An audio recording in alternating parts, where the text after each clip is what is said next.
Welcome to This Explainer. I want you to imagine a scene straight out of a really bleak, beautifully illustrated graphic novel. Picture the freezing crags of a fractured mountain. The air up there, it's so thin, so impossibly cold, that it literally cuts your lungs like glass. Today, we're diving deep into a dark, philosophical fable called The Star of Phanto and the Architecture of Frost. We are actually going to use the exact words, the linguistic roots, that build this world to unpack a gripping story about power, isolation, and ultimately survival. So let's step into the ice. There is only the wind, and it has no memory. Man, what a chilling line. That comes from our first main character, the Starfinder, and he says this without even turning his head. It's brilliant because it drops us directly into the post-theological void of this story. We're talking about a universe completely devoid of gods who might record your ascent or masters who might reward your hard work. There is absolutely nothing out there but the cold, indifferent reality of the elements. To really understand the stakes of this fable, we have to look at this massive, glaring contrast. On one hand, we have the valley. Down there, the herd lives in these voluntary, soot-covered golden cages. They're basically building shrines out of ash, spending their lives with bent knees and blind worship. The whole place just smells of grease and submission. But then, we have the peak. This is where our second character, the awakening figure, has climbed. They've completely rejected that ash below for what they call a lethal clarity, choosing the absolute, freezing void over a comfortable cage. Section 1. Forging in the Frost, the ice as an anvil. This sets up a visceral, almost violent clash between our two characters.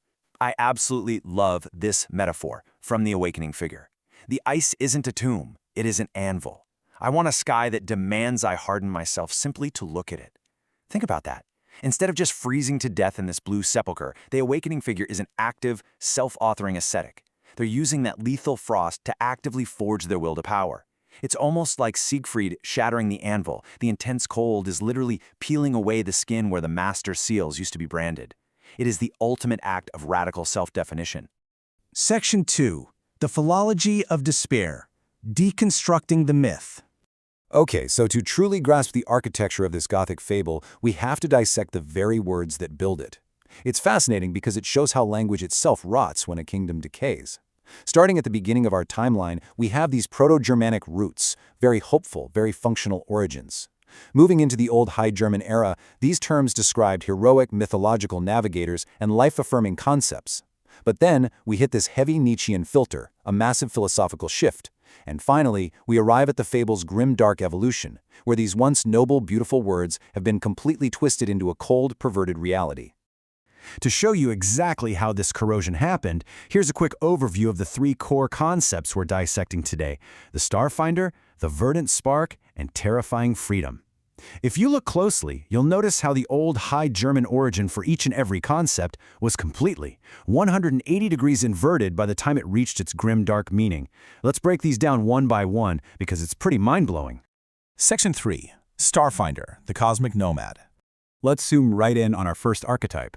The fictional term Star Phanto comes from the Old High German Stala, which means a fixed point or a star, and Phanto, meaning a seeker or tracker.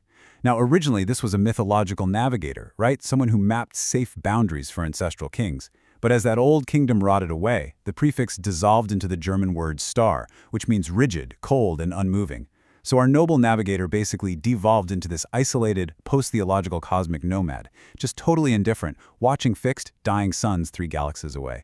And this brings us to a really heavy piece of Nietzschean architecture, Götzendämmerung, or the twilight of the idols.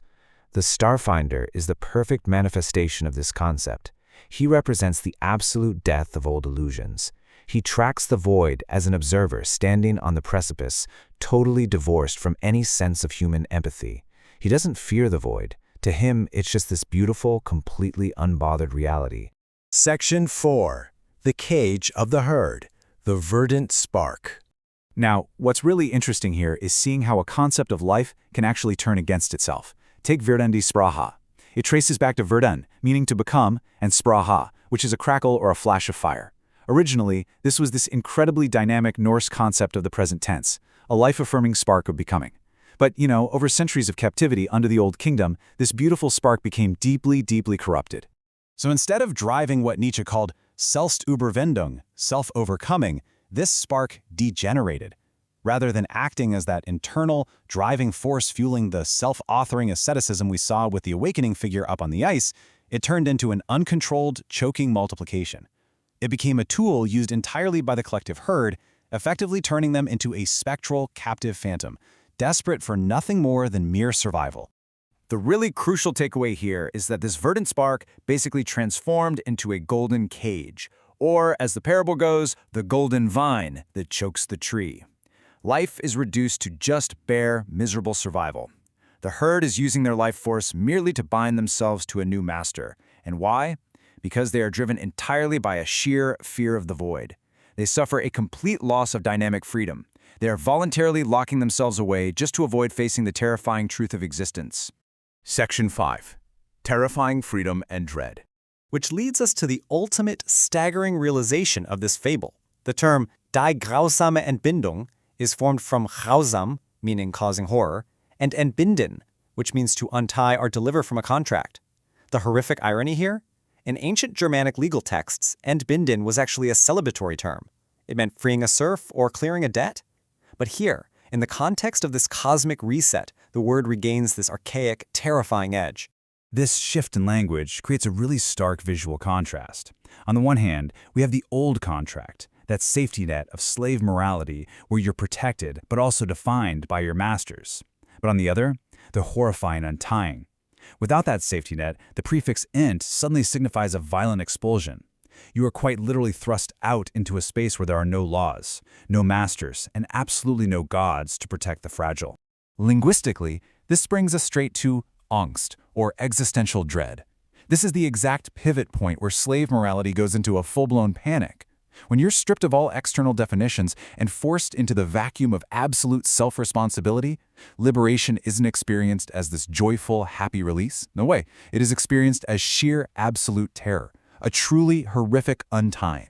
So we are all left to grapple with the reality of this terrifying freedom. And looking at the choices, the spectral, captive herd down below, or the active awakening figure up high, I have to ask you, are you building shrines out of soot, begging the dirt to tell you who you are?